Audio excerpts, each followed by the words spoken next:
लेकिन बड़ी अजीब सी बात है यार। क्या हुआ? भगवान शंकर की इस मूर्ति के हाथ में त्रिशूल नहीं है।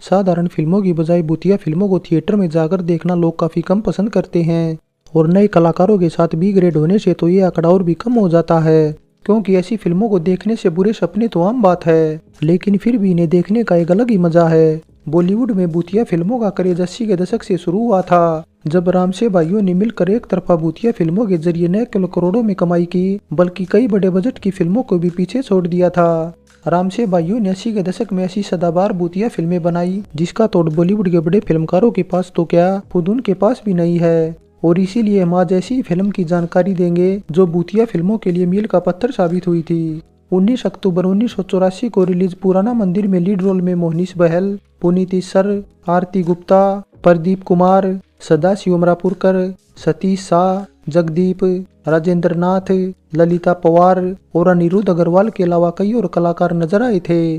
फिल्म के डायरेक्टर थे श्याम रामसे और तुलसी रामसे, प्रोड्यूसर थी कांता रामसे, संगीतकार थे अजीत सिंह और गीतकार अमित खन्ना, गीतांजलि सिंह और आशा रानी के लिखे 4 गीत रखे गए थे, जिनमें बतौर गायक आवाज दी थी महेंद्र कपूर, आशा भोसले, अलका याग्निक और खुद अजीत सिंह ने।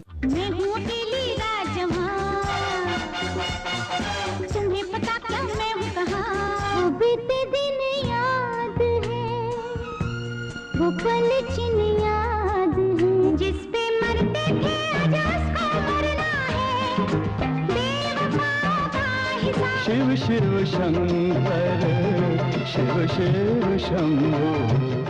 फिल्म का गीत संगीत कुछ खास नहीं था और वो बीते दिन और शिव शंकर शंभू जैसे 2 सॉन्ग ही कुछ हद तक पसंद किए गए थे। 2 घंटे 30 मिनट की इस फिल्म को 6.3 आउट ऑफ 10 IMDb रेटिंग मिली हुई है। तो एग्जैक्ट बजट वैसे तो इसका कहीं मेंशन नहीं किया हुआ, लेकिन हमारे अनुमान के मुताबिक इसका बजट काफी कम 35 से 40 लाख रुपए के आसपास रखा गया था और रिलीज होने के बाद बॉक्स ऑफिस इंडिया पर ये 2 करोड़ रुपए का कलेक्शन कर सुपर हिट रही थी, तो वर्ल्ड वाइड भी इसकी कमाई 2.5 करोड़ रुपए तक पहुंच गई थी। दोस्तों, ये तो बात रही पुराना मंदिर से जुड़ी कास्ट और परफॉर्मेंस की। अब बात करते हैं इससे जुड़े अननोन फैक्ट्स की। फैक्ट 1, रामसे भाइयों ने 70 के दशक की शुरुआत में बी ग्रेड भूतिया फिल्मों का निर्माण करना शुरू किया था, लेकिन फिल्में ज्यादा न चलने से उन्हें पहचान नहीं मिल पाई। इसलिए अब की बार वे नई प्लानिंग के साथ ऐसी फिल्म बनाना चाहते थे जिसे देखकर ऑडियंस के बीच न केवल डर पैदा हो, बल्कि नाम के साथ फिल्म बॉक्स ऑफिस पर भी अच्छी कमाई करे। बस इसीलिए अब की बार उन्होंने सबसे पहले खुद ही न केवल एक हंटिंग टून बनाई, बल्कि एकदम नए स्टाइल और नई लोकेशन के साथ महाराष्ट्र के एक गाँव मुरुड जंजीरा के नवाब पैलेस में फिल्माने का फैसला किया था। फैक्ट 2, रामसे भाई नई लोकेशन के साथ अब की बार नए कलाकारों को भी मौका देना चाहते थे, इसलिए अब की बार उन्होंने केवल कुछ फिल्म पुराने नूतन के बेटे मोहनीश बहल, आरती गुप्ता और पुनीत सर को साइन कर लिया। रामसे भाइयों ने फिल्म के मोस्टली सीन पहले ही शूट कर लिए थे, बस सामरी के ही सीन बाकी थे, और वो इसलिए थे क्योंकि उन्हें इस रोल के लिए कोई अच्छा एक्टर नहीं मिल रहा था। लेकिन एक दिन जब अनिरुद्ध को ये पता चला कि रामसे अपनी फिल्म के लिए एक भड़कीले स्टार को ढूंढ रहे हैं, तो वे अपने दोस्त के साथ उनके ऑफिस पहुंच गए, जहां रामसे भाइयों ने 6.5 फीट लंबे अनिरुद्ध को देखते ही सामरी के रोल में साइन कर लिया।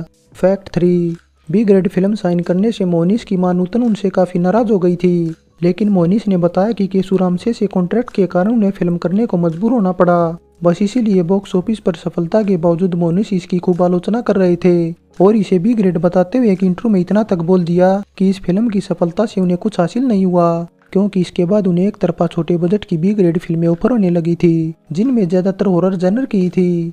फैक्ट 4, फिल्म में सामरी का रोल मिलने से अनिरुद्ध की तो वारे नारे हो गए थे, क्योंकि फिल्म के करैक्टर की वजह से वे इतने पॉपुलर हो गए थे कि सामरी नाम ही उनकी पहचान बन गया था और लोग उन्हें इसी नाम से भी बुलाने लगे थे।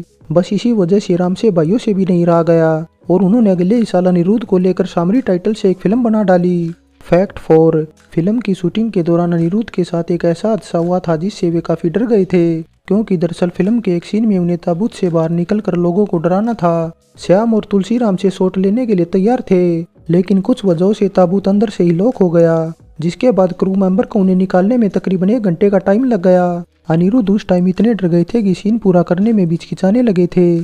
फैक्ट 5, शूटिंग के बाद फिल्म की सपोर्टिंग कलाकार बिन्नी रॉय ने भी रामसे भाइयों को काफी डरा दिया था, क्योंकि दरअसल उनके बॉयफ्रेंड बख्शी सिंह को ड्रग स्मगलिंग रैकेट में पुलिस ने अरेस्ट कर लिया था। जिसके बाद बिन्नी पर भी तलवार लटक रही थी, इसलिए डबिंग का काम अधूरा छोड़कर वे इंग्लैंड भाग गई।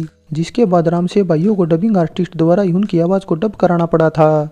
फैक्ट 7, फिल्म को लेकर कुछ जगह पब्लिक के बीच ऐसा क्रेज था कि सन 81 में अमिताभ की लावारिस को जब दोबारा दिल्ली के एक थिएटर में रिलीज किया गया तो पब्लिक बजाय इसके पुराना मंदिर पर टूट पड़ी थी। फैक्ट 7, फिल्म की सफलता के बावजूद मोनिश बैल ने तो रामसे भाइयों के साथ दोबारा काम करने से मना कर दिया था, लेकिन बैनर के बाहर की फिल्मों में मेन हीरोइन रोल न मिलने से आरती लगातार रामसे भाइयों की फिल्मों में काम करने को मजबूर होती रही। उन्होंने इसके बाद सामरी और तहखाना जैसी बी ग्रेड भूतिया फिल्मों में काम किया था।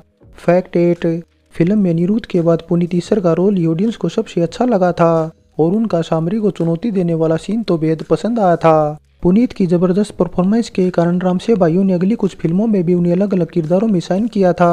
फैक्ट 9, खौफनाक सीन के अलावा फिल्म में कुछ हल्की फुल्की कॉमेडी भी रखी गई थी, जिसके लिए राजेंद्र नाथ और जगदीप को साइन किया गया था। फैक्ट 10, अच्छी स्क्रिप्ट को ही देखते हुए रामसे भाइयों ने इसके बाद सन 2000 में आई भूतरा का पहला पार्ट इसी फिल्म से कॉपी किया था।